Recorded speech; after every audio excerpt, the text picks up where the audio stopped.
یعنی دین کے لیے نبی کے پاک کیا ہے. اللہ کی عزت کی قسم میری بہنوں کی بھی والی میری بہنوں تھوڑی قسم تھوڑا قسم دنیا میں پہنچانے کے لیے نبی نے کتنی محنت کی. ان کی محنتوں کا عالم کیا ہے. اللہ اکبر. بس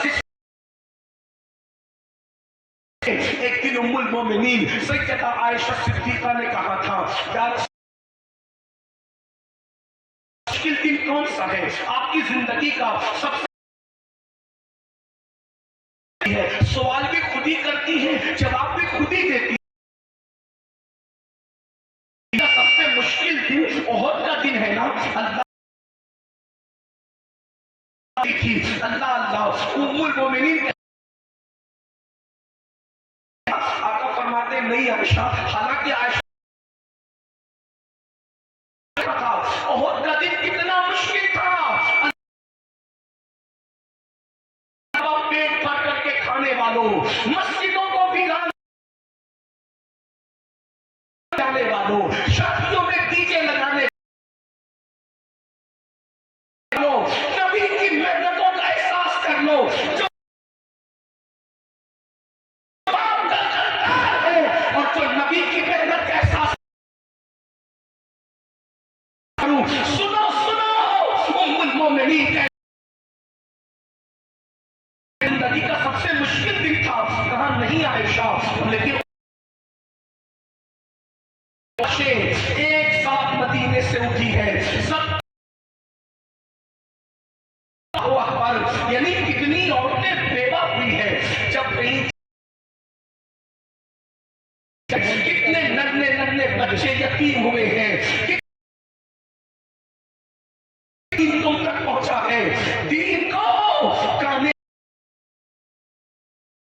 فلموں کی چوکھٹ پر سودا کرنے والوں ہے قبر میں رسول اللہ کو منہ دکھانا ہے. کیا 70 صحابہ شہید ہوئے اور حضرت امیر حمزہ کی اللہ اللہ ایک شخص نے امیر حمزہ کو شہید کیا. ایک عورت کے کہنے پر حضرت امیر حمزہ کے کان کاٹے گئے, ناک کاٹی گئی, ہونٹ کاٹے گئے, زبان کاٹی گئی. اللہ اکبر. اور پھر آخری میں حضرت امیر حمزہ کا سینہ چیر کر ان کے سینے سے کلیجہ نکالا گیا اور کلیجہ نکال کر اس شخص نے جس نے حضرت امیر حمزہ کو شہید کیا تھا کلیجہ نکال کر ایک عورت کے ہاتھ میں دیا اور وہ عورت حضرت امیر حمزہ کے کلیجے کو اپنے دانتوں سے چبانے لگی. چبانے والی خاتون نے رسول اللہ کے چچا حضرت امیر حمزہ کا کلیجہ چبایا اور جب حضرت امیر حمزہ کا کلیجہ چبایا اللہ کے رسول علیہ السلام جب حضرت امیر حمزہ کے جنازے پر آئے تو آنے کے بعد میرے آقا رو پڑے.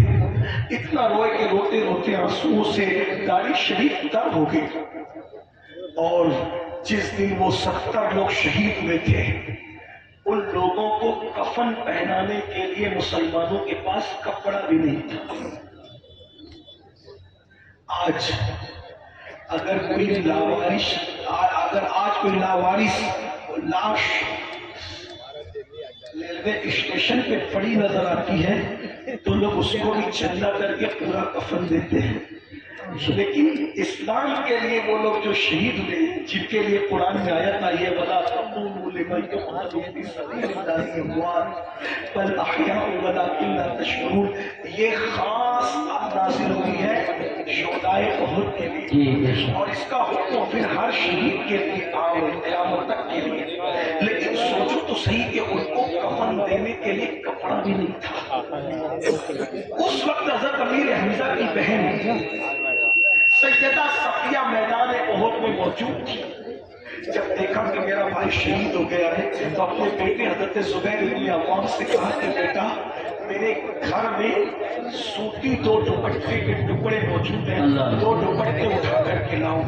اور وہ جو 2 دوپٹے اٹھا کر کے لائے تو کہا یا رسول اللہ یہ 2 سوتی دوپٹوں کے ٹکڑے ہیں میرے بھائی حمزہ کو اس میں آپ کفن پہنا دیں. تو میرے آقا نے روتے ہوئے کہا تھا کہ حمزہ کی بہن اس میدان میں موجود ہے تو حمزہ کے لیے اس نے کفن کا انتظام کر دیا. لیکن